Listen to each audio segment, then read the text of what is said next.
DPSP है ना, ये डीपीएसपी मतलब डायरेक्टिव प्रिंसिपल ऑफ स्टेट, ये बहुत ही ज्यादा इंपॉर्टेंट डीपीएसपी ठीक है, राज्य के नीति निर्देश सिद्धांत, क्योंकि यहाँ से क्वेश्चन बनता है। एक आपके पास इलेक्शन कमीशन का सबसे ज्यादा इंपॉर्टेंट टॉपिक हो गया, जो भारत के चुनाव व्यवस्था का इंपॉर्टेंट टॉपिक है, राष्ट्रपति इंपॉर्टेंट हो गया, संविधान वाला इंपॉर्टेंट हो गया और मौलिक अधिकार का। तो ये पॉइंट आपके सामने। नमस्ते भाइयों, तो मेरे भाई आप लोग के सामने क्लास 12 के मिड टर्म के पॉलिटिकल साइंस के सैंपल पेपर आपके सामने दिख रहा होगा। एक पॉइंट याद रखना, इस वीडियो कंप्लीट वही देखना जिनका सपना है कि हाँ भाई मेरे बहुत अच्छे नंबर आए, अगर मेरे 10th खराब गया है तो क्लास 11th में मेरे एटलीस्ट कम के अच्छे नंबर आए, जिन्होंने उंगली दिखाया भाई उसकी उंगली उसी को टेढ़ी कर दी जाए। तो भाई इस वीडियो कंप्लीट देखना, क्योंकि भैया यहाँ से आपको पता चल जाएगा मध्यवर्ती परीक्षा मतलब कि मिड टर्म में आपके सामने पॉलिटिकल साइंस में क्लास 11th के ये क्या एग्जाम होने वाले, किस तरह के क्वेश्चंस आने वाले हैं। इससे पहले मैंने आपको हिस्ट्री के क्वेश्चंस दिखाए, भैया क्वेश्चंस का लेवल कुछ और है, तो याद रखना अगर आपको सही लेवल में अच्छे लेवल में अटेम्प्ट करना है, क्योंकि जानते हो मिड टर्म बहुत मैटर करता है, क्योंकि क्लास 11th में 9th में मिड टर्म बहुत ज्यादा मैटर करता है। आपको इसमें किसी भी कंडीशन में पास होना ही होगा और अच्छे नंबर लाने होंगे। तो भाई मैं अभी आपको पूरा डिस्कस करके बताऊंगा कि एक्चुअल में जो पॉलिटिकल साइंस के पेपर आते हैं ये कैसा होता है। इसमें देखो 31 प्रश्न होते टोटल, ये आपके पास मतलब कि ए से लेके सी तक देखा जा रहा है, इसमें 1 से लेके 5 तक का केस स्टडी होता है, क्योंकि इसका पेपर का थोड़ा अलग पैटर्न होता है। तो कंप्लीट इस चीज को देखना और लॉन्ग क्वेश्चन जरूर तैयार करना। इससे पहले जितने मैंने 10 मिनट शो हो गया और इंपॉर्टेंट क्वेश्चन डाले उनको कर लो,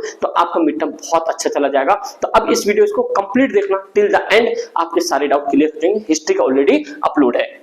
तो भाई देखो इस तरीके से पॉलिटिकल साइंस में सबसे पहले मिड टर्म में आपके क्या रखें, यहाँ पे केस बेस्ड क्या आते हैं, केस बेस्ड, जैसे कि केस बेस्ड देखते हो, बट ये केस बेस्ड हम बाद में देखेंगे, ठीक है। अभी पीआईएल से केस बेस्ड आप देखो, आगे चलते हैं फिर आपको पता चलेगा। ये छोटे छोटे केस बेस्ड आ रखे, फिर नीचे आपके पास ये देखो ये कार्टून वाला भी क्वेश्चन जो कि आपके एनसीईआरटी से पूरे क्वेश्चन है।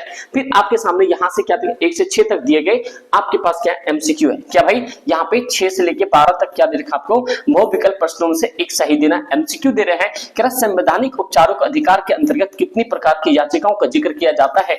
आप मुझे ये बता सकते हो कि संवैधानिक उपचार कौन से आर्टिकल में आता है, मतलब कौन से अनुच्छेद में आता है, तुम क्या मुझे आप लोग ये कमेंट करके बता सकते हो। चलो मैं आपको बता देता हूँ, ये 28 में या 30 में या 32 में या 31 में आप एक पॉइंट बताते हो, ठीक है भाई। तो आपके सामने क्वेश्चंस ये है।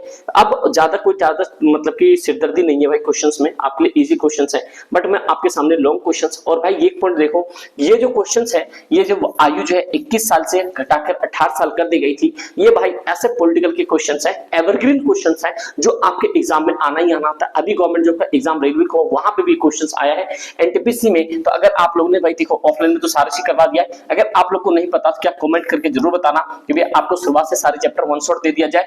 वोट देने की आयु 21 से 18 साल कौन सा किया गया, 1982, 1999, 1999, ये कब है। तो चलो मैं आपके सामने दो ऑप्शन एलिमिनेट करवा देता हूँ, 50-50 है, आप लोग मुझे आंसर करके बताना इसका, ठीक भाई। चलो अब आप यहाँ पे देखो कुछ आपके साथ फिलर भी आएगा, ठीक है। अब देखो अनुच्छेद 1 में भारत को डैश कहा गया है, भारत को संघ कहा गया है, ठीक भाई, ये पॉइंट आपको याद रखना है। फिर आपके सामने एक एक नंबर के क्वेश्चंस कुछ इस तरीके से आया हुआ है, जिसमें कि आपको बताना है कि भैया ये सही या अथवा गलत। क्या रहा है, भारत में स्वतंत्र निर्वाचन आयोग की स्थापना की गई है।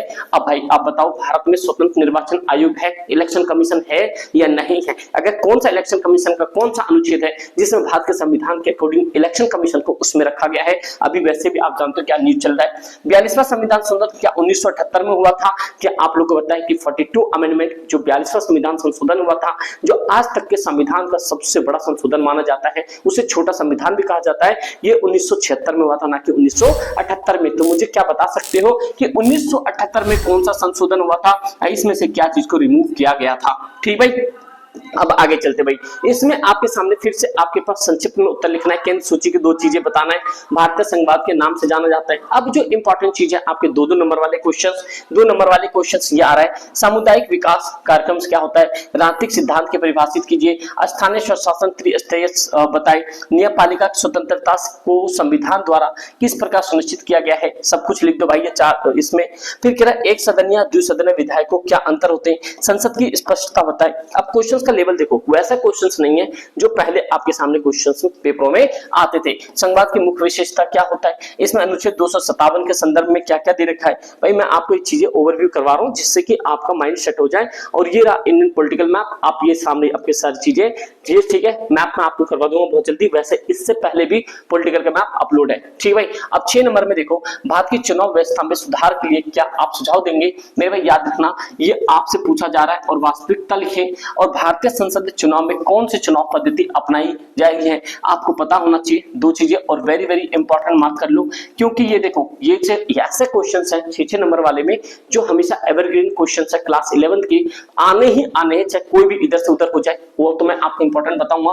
फिर अगर राष्ट्रपति की किन्हीं 3 विशेषताओं का अधिकार बताना है और मंत्रिपरिषद के प्रधान के रूप में प्रधानमंत्री की 3 भूमिकाओं का उल्लेख करना है तो राष्ट्रपति वाला टॉपिक भी आपके लिए इंपॉर्टेंट है। संविधान निर्माण की प्रक्रिया का वर्णन करना है, किस तरीके से हुआ, स्वतंत्र में मौलिक अधिकार का क्या महत्व है। आप ये 6 नंबर भाई देखो एक पॉइंट याद रखना और इसमें एक चीज और जोड़ लो आप यहाँ पे डीपीएसपी है ना, ये डीपीएसपी मतलब डायरेक्टिव प्रिंसिपल ऑफ स्टेट, ये बहुत ही ज्यादा इंपॉर्टेंट डीपीएसपी कि भाई राज्य के नीति निर्देश सिद्धांत, क्योंकि यहाँ से क्वेश्चन बनता है। एक आपके पास इलेक्शन कमीशन का सबसे ज्यादा इंपॉर्टेंट टॉपिक हो गया जो भारत के चुनाव व्यवस्था का इंपॉर्टेंट टॉपिक है, राष्ट्रपति इंपॉर्टेंट हो गया, संविधान वाला इंपॉर्टेंट हो गया और मौलिक अधिकार का। तो ये पॉइंट आपके सामने समझ आ गई। इस तरह के क्वेश्चन है, ज्यादा कोई ज्यादा बड़ा टफ क्वेश्चन नहीं है, याद रखना। और आपको करना ही पड़ेगा इस तरीके के सवाल क्योंकि पेपर का थोड़ा पैटर्न हो चुका चेंज। अगर भाई चाहते हो कि क्लास 11 में ही डंका बजा दो, क्लास 12 में आप इतना अच्छा पढ़ लो कि आपका सीयूटी भी क्लियर हो जाए और आपका कॉलेज मिल जाए, तो भाई आप इस चैनल को सब्सक्राइब कर लो, अपने दोस्त यार में शेयर कर दो, क्योंकि आप जानते हो कि तो सारी ऑथेंटिक मटेरियल आपको यहाँ पे मिलेगा ही मिलेगा, कोई दोहरा ही नहीं है। बट एक ही चीज है कि भैया इस चैनल को सब्सक्राइब कर दो, बस नोटिफिकेशन बेल ऑन कर लेना और अच्छा लगा लाइक कर देना। नेक्स्ट कौन सा सब्जेक्ट चाहिए वो भी मुझे बता दो, क्योंकि मैंने आपसे 7 सैंपल पेपर इसलिए शेयर किया कि भैया मेरे पास पहले सैंपल पेपर पिछले साल से हमेशा पड़ा रहता सैंपल पेपर, तो टेंशन ना लो, सारी मटेरियल हमारे पास क्योंकि ऑनलाइन ऑफलाइन सारी चीज चलती है, तो भाई डोंट नीड टू वरी। और भाई खास करके एक ही चीज है कि इंग्लिश को अच्छे से फोकस करो, इंग्लिश का पूरा कंप्लीट प्लेलिस्ट है, उसके अंदर में सारा टॉपिक कवर हो जाएगा, आपको टेंशन नहीं की जरूरत नहीं पड़ेगी। व्हाट्सएप ग्रुप से जरूर ज्वाइन हो जाना, कोई भी दिक्कत है कमेंट करके जरूर बताना। Thank you so much and जय हिंद।